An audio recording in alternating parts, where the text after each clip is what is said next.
Hey, what's up? My name is Den, and I'm restoring some motorcycles. At least that's the idea.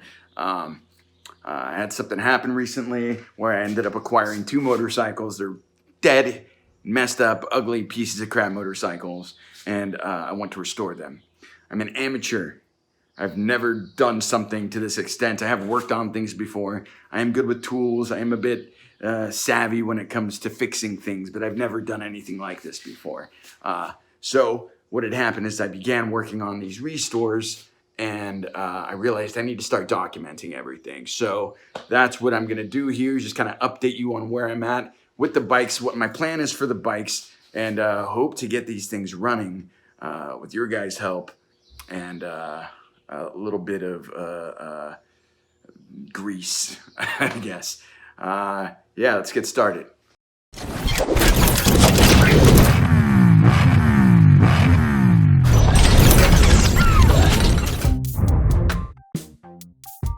The story of how I acquired my first fixer-upper bike. This here is a 1986 Yamaha FZ750. It is not the prettiest bike in the world when it's old and screwed up like this, but it's actually a pretty great and historical bike. All right, the FZ750 was one of the first sort of race bikes that was actually produced for the public. It's famous for being the bike that won the big 60-hour Australian marathon motorcycle race in like the 80s, obviously. And also, it's famous for racing in the Daytona 200. I believe the driver won that race as well. So it's a pretty well-rounded kind of production civilian race bike from the 80s. And they do look pretty decent when they're all put together and in good shape. Anyhow, the story about how I acquired this bike is, well, it's not a long story. My uncle gave it to me. So he gave it to me like 5 years ago. He bought it to work on with his son. It was a little project bike. And they never got to it. Him and his son just never ended up working on the project. And it sat in his garage forever. And I was looking for a new motorcycle because I had sold my Cruiser because I needed the cash. And he said, well, just fix this one. All it needs are new coils. It's all it needs and it'll run. So I took the bike, started disassembling the thing,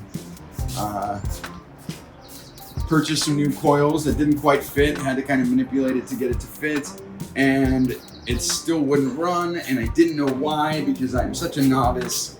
And since I had completely dismantled the bike, well, not completely, but so many of the parts that when I had given up for a while on fixing it, when I came back to work on the bike, I didn't know where anything went. I didn't know what anything did. I didn't know what any of the parts were.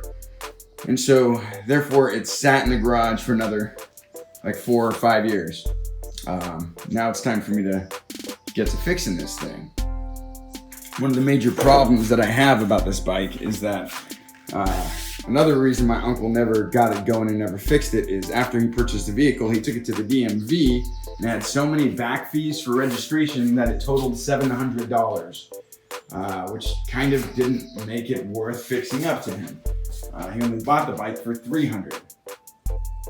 So at the end of the day, that's another reason why I've kind of left it sitting in the garage, because it's not worth paying somebody to fix or putting money into if I know that the registration is going to cost, you know, $700. Cut to last week, I saw a guy on Craigslist who was selling another beat up FZ750. This is a 1988 FZ750. And then it clicked. This bike here is almost identical to the red bike. It's an 88 FZ750, whereas the red bike is an 86. And the registration is completely clean. It's been on non-op for years, and it's really busted up and doesn't run. So what I realized is that if I can pick this bike up for nothing, I've got a full parts bike right here, completely full, and it's got a lot of really good parts still on it.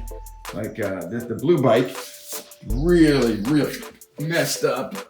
Damage has been sitting outside for a very long time. And on top of it, the previous owner did a lot of really stupid upgrades. For instance, these terrible headlights and that fairing, whatever the hell that is. I don't even want to tell you what it looks like. These gauges are all wonky, like everything on this bike is messed up. The ugly tank, the fake seat, he moved up the tail light, like it's in bad condition. But the title's clean and the engine has compression. This bike has a lot of good parts, but the engine is seized last time I tried it. So, brilliant idea. If I take all the good parts on red bike, move it on the blue bike, I can get me a running bike and not have big DMV fees in no time. But not only did I realize that I can switch one bike out for the other one, but as I already kind of started working on it, I realized, why not just build both bikes up? I really like the idea of making one stock and original like it used to be, AKA the red one. And then I like the idea of taking this screwed up blue one and just completely customizing it all crazy and doing some weird shit to it. Now, again, I'm a novice and I really don't know 100% on what I'm doing. I just know how to fix stuff sometimes, but it sounds like a fun project. I'd like y'all to come with me, be accountable, help me be accountable, and maybe give me some tips and tricks along the way as to what I can do to fix these things. So, before I end this first video, Kill Factory Motorsports, I am going to kind of show you what I've already fixed and changed on the crappy blue bike and what I've taken off of the red bike so that from this point forward we can do everything together. I got this bike in complete disrepair. I did pay the guy $350 for it. That one was free. This one is $350. I'm gonna try and keep tabs on my total costs of everything as I go along with this bike. One of the mistakes I made with the red bike was that somebody had told me what was wrong with it, the coils. So I just ripped everything apart and changed the coils, and then it still didn't work. So what I've learned from that, and I've already begun on this bike, is you gotta start from the basics. Do to the bike the very easiest and obvious things that need to be done. In this case, when I bought the bike, the guy showed me, he arced the solenoid with his battery charger and showed me that the engine turns and that there's compression. It just wouldn't start. So, what do I have to do? My first thing is, well, since this bike has been outside for obviously 1,000 freaking years, I gotta do what's easy. So the first easiest thing I thought of is there gas getting to the carburetors? So take off that crappy, stupid homemade seat that this dumbass made. So I took apart the gas tank. This was a big pain in the ass. I mean, I disconnected these things. I can't remember what that thing's called. That's the on and off fuel portion of the tank. But I did not have the key to the gas lid, so I had to get some screwdrivers and hammers and just basically rip it to shreds by hand. Yeah. Shit. Okay. So I had to make sure that the fuel went to the carburetors. The first thing I noticed was that he's got these filters on top of the carburetors, unlike on the red bike. Let's take this off. Red bike has an air box. Okay, that's weird, right? So I thought maybe the 88 just comes with these big filters. Come to find out, looked it up online. There's a lot of research to be done on these bikes because there's not a lot of people out there doing very good and consistent videos on them. This is aftermarket. I guess this is something that people do. If they can't find the airbox, they will just buy these filters. And honestly, they're kind of expensive. I think online they were going for like $150 for these 4 filters. Anyhow, I was able to find a 1988 airbox that I ordered online, so that should be coming soon. Anyhow, back to what I've done. First thing I did was arc the coils to get the engine going and to see if there's any gas getting into the carburetors. That was my first goal. Is there gas getting into the engine? So I tried arcing, nothing. Again, like I said, I'm novice, so I didn't really know what to listen for, what to do. Then I noticed that there was no fuel coming. So I unhooked the tubes, followed them to the gas pump, which is right there. The reason I knew that is because it goes directly into the tank. And I tried to see how to get it to work. So basically on these bikes, when you hit run, that's the run button.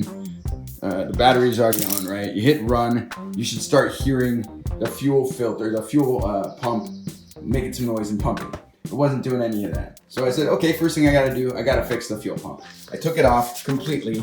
I cleaned it up a whole lot. There was so much gunk inside that, I mean, of course it was seized up. So I cleaned out all the gunk, worked on it for a couple of hours, and put it back together. Still didn't work. Didn't know why. It was making this buzzing sound now, like I knew something was better.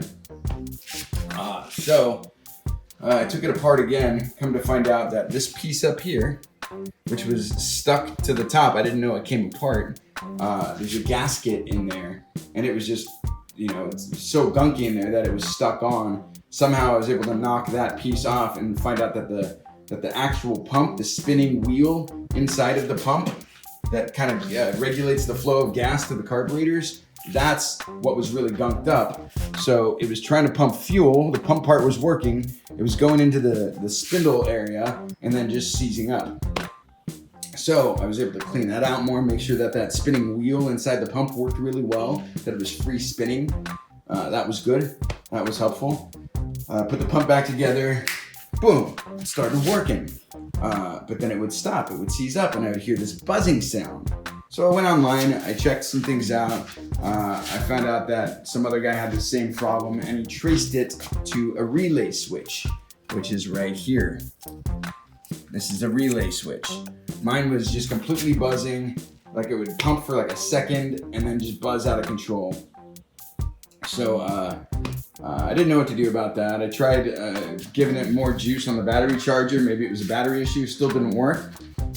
And that's when I was able to use the parts bike for the first time. It was great. I just walked over to the red bike over here, opened her up, and I stole the relay switch. Moved it over to this bike, boom, started working.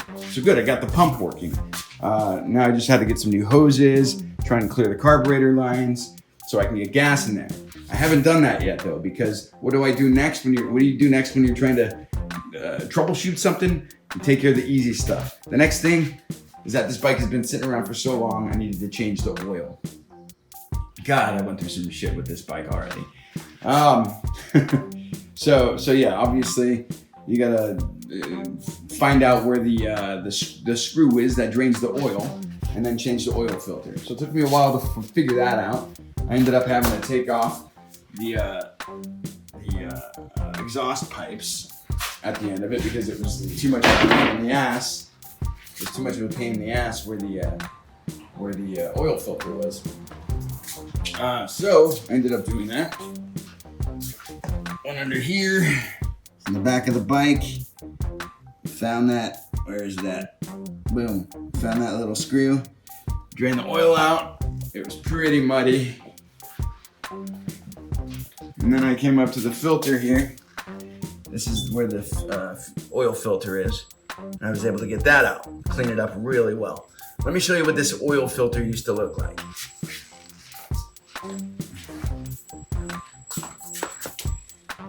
Do you see this one in there? It was almost the same. This is the second bike. I didn't take pictures of before and after, but that's what it used to look like. That's what it looks like now. Now there's a ratchet stuck to that oil filter housing, and there's a reason for that. That screw on that oil filter was like welded on. This thing's been sitting for so long, there was no way it was gonna come off. And I had done some reading before that says those screws on the oil filters, they're like soft metal. You gotta be really careful. Make sure that your ratchet really fits, which I did. I found the perfect ratchet for it. It just would not budge. I thought that maybe at one point the thread was the opposite way. Maybe I had to turn the thread in the opposite direction. But luckily I went to that bike. It was a good thing to have the parts bike. And I tried pulling the oil filter off of that. Came off real easy, which turns out that the thread on the bolt was normal. So this was just stuck. So I had no idea what to do. I just yanked and yanked and yanked, and it completely stripped the metal. It stripped the metal on that thing so bad that there was no way to get it off. So at that point, what did I do? I had to use my own ingenuity. So I got just slightly smaller metric ratchet, and then I got my hammer. It's in there somewhere. And I just slammed it on there. It took me like 10 minutes, and it basically fused the ratchet onto that bolt. And then I got my ratchet and I put it on there. I'm not gonna take that out. But I put the ratchet on there, and it was still so hard to get off that I could not, the ratchet wasn't long enough. So I went and got this big boy, but then I had no adapters to actually use the big torque wrench to get that thing off. So how am I supposed to get this oil filter changed if I can't move that screw that I've now just basically welded that ratchet to? I'll show you how I did it. Here we are. I was doing this with a medium-sized ratchet, trying to get that thing off. So what do you do when you don't have enough leverage and a smaller ratchet size? Well, you got to find the leverage in order to get more torque to, undo the screw. So what I did is I found a bar in my garage. It's an old, it's used for hanging curtains. I guess I will demonstrate. All right. I found this curtain rod. It's got an open hole in the end. It's really, really long. And I just attached it to the post of my ratchet. So I was able to basically torque that bolt off. And there we go. And now look how much leverage I've got on that ratchet. It's definitely enough to undo any stuck bolt. So after that, I was able to change the oil filter, drain the oil, and then I realized I didn't have enough oil. And that's where the restoration has ended off screen. Now from here on out, I'm gonna try and do everything on camera, show you my follies and my successes, and maybe get some advice and help from you guys to get these things running. It'd be nice to get them both, but I'll be happy just to get one, to be honest. It's pretty cheap go of it so far. Total costs that I've put into the bikes so far, purchasing the new bike, well, let's go with this. Bike 1, free, ka-ching. Bike 2, $350. I paid too much. I was just excited. Bike 2, $350, ka-ching. Then I bought a bunch of stuff from AutoZone. Carb cleaner, which I was using to kind of clean that off and clean off a lot of parts. I didn't originally buy the carb cleaner for that. I bought it to clean the carburetors and to maybe spray in there to get some, to get the engine started. But I used it to clean a lot. So I bought a lot more of that. Got some paper towels, got some oil. For today's work, I got a brand new battery, got some funnels, towels, there's more oil, more towels. Brake cleaner, because someone told me that works better for cleaning all the nasty shit off the bike than the carb cleaner would, so I can save the carb cleaner for the good stuff. And I bought a new one of these. I did not know what this is until I asked the guy at home at AutoZone. This is called a breather. It's a filter. Where's the new one at? There it is. It's basically like an air filter for the engine. So what the guy told me is that oftentimes, let's see where the one is on this bike. It's in there somewhere. Where's the old one at? Here we go. Oftentimes, you will have a tube on an engine that kind of takes some of the exhaust and it reroutes it to another part of the engine, I suppose, or maybe it reroutes it to the exhaust. I'm still not exactly sure. You can leave a comment to let me know 100% what it does. But he says that it's not really necessary. A lot of times guys will just pull off the tubes that connect the engine to the other part of the engine and just throw on a breather, is what it's called, or a breather filter. So I'm gonna replace that as well today. So far where we're at, the next job is going to be finish changing the oil, putting in the new oil actually, changing out the breather, and I'm gonna maybe see if I can get this thing turned over to see if the engine actually runs. So that's my next goal for now. We'll take video of it and then I'll check in with you soon.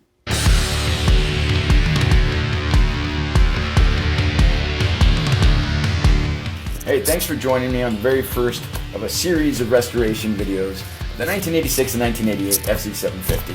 Please do me a favor, hit that subscribe button so I can continue to make these and have a reason to make them. Also hit that notification bell right next to it. It will alert you when I have a new video out. Please also, if you like this video, hit that like button and leave a comment down below. Let me know if you have any interesting stories about the FZ750 or any successes and failures in your own restoration processes, or maybe even just some tips and tricks on some things that I could know about this bike. I can always continue learning. Anyhow, thanks for joining KF Moto, and we'll see you in the next one.